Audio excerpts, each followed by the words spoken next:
What advice would you give to people, to aspiring announcers, people who want to become announcers? What kind of advice do you want to give them from your experience? What advice would I give them? Mm-hmm. Well, for one thing, I think a complete college education gives you a little backbone or somewhere study. That's about it. I don't know what to do. It's the era, You got to like it, though. You've got to like it, and I did. My second year in high school, when I was Bob Cratchit, my very first acting role, A Christmas Carol, which I did for about 2 or 3 years after that. Then I did Pomander Walk and a few others, and I got the hooks. I wanted to be an actor. I could see my name on the marquee. Movie, Hollywood, I envisioned that. I says, but am I going to be good looking enough? Because you thought everybody had to be a Clark Gable, Lionel Barrymore, John Barrymore. You had to have the features and all that. And I'd say, well, maybe I could be a featured player. But that was it. Not until, no, your question was?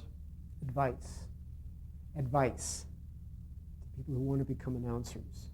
What was I getting on now? We don't have a system where when you began, the networks had staff announcers.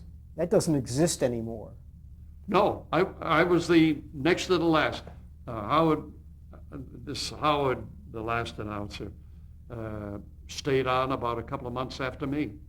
So of the staff, the original 25, that was it. And I have a list of the 25. I have it here, where we have the ones that I admired. And the only one that I really detested is this last one, which shall be nameless. Was not my type. I didn't finish the story that I had. I had the punchline to the story. I don't know what I was talking about before that. Because I thought he was off the air and on the air, off the air. The light is shifting because the sun is moving. So the light is... Yeah. This is what I was referring to. So, well, they used to be blinds up there, especially blinds. And when I had it done, I says, I don't want that. I don't want that. I didn't want that. So I did it to suit me, Don, I am so glad that you finally gave us the time to come out here and meet you, and thank you for the interview. Well, in one degree, I didn't know what you were getting at. This seems altogether different than I envisioned, which made it easier for me. But then I'd get tired of, once in a while I'd get on talking about something, and then I'd drift off. I'm one of those that gives a little too much color. Like if there's some story I'm saying, get to the point. I don't get to the point. I dress it up with a little of this, and then when I'm getting ready for the punchline, what were we talking about? How did I arrive here? And that's happened to me 3 or 4 times in this discussion, and I don't like it because it's scaring the heck out of me. And I said, what, am I losing my hearing? And now I'm losing hearing. What's going on? Well, But you've got to like it. You've got to like what you're doing. In my second year of high school, I said, hey, you like something? Straight line, go for it. All the way. I have a son who's in South Lake Tahoe, California. He graduated Seton Hall. In his senior year, 2 months before graduation, I said, you're all through with your studies and everything else. What are you going to pursue? What is it? And he says, Dad, I haven't the slightest idea. I'm going to take a trip abroad for vacation. I've had a hard time these 4 years. I'm going to take a vacation.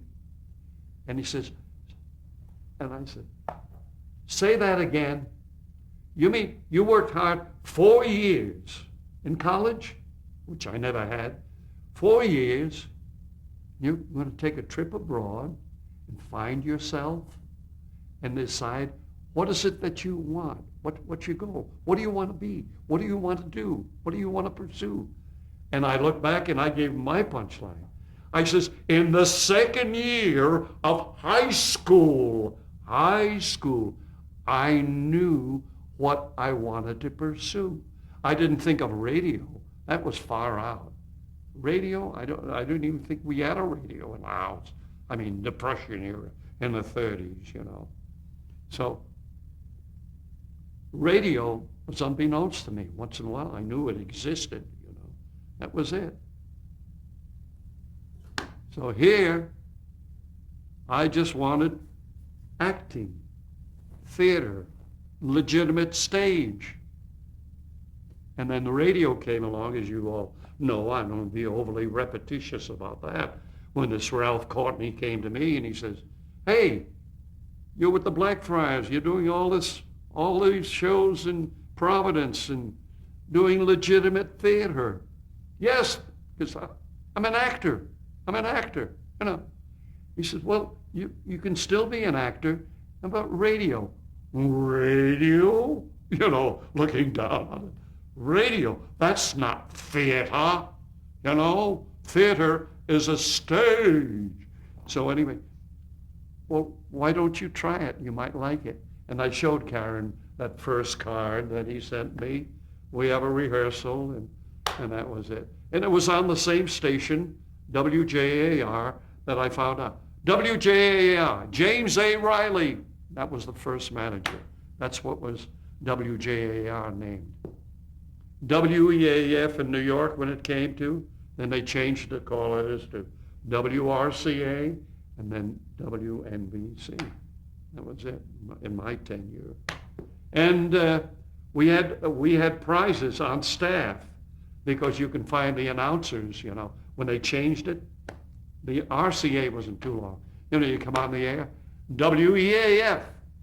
And then when it's changed to WRCA, you go, RCA. Demerit. You don't get a chance for that $25. So you had to change the same thing.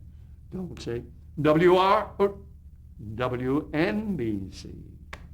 And there have been quite a few have made a mistake. You're in the habit of it. WEAF, New York, WNBC, WRCA, you know. So that was it. Thank you so much. Well, I hope this is something that you wanted. To me, I don't think it's, I think you have more information in the archives. There are things there that brought to my attention.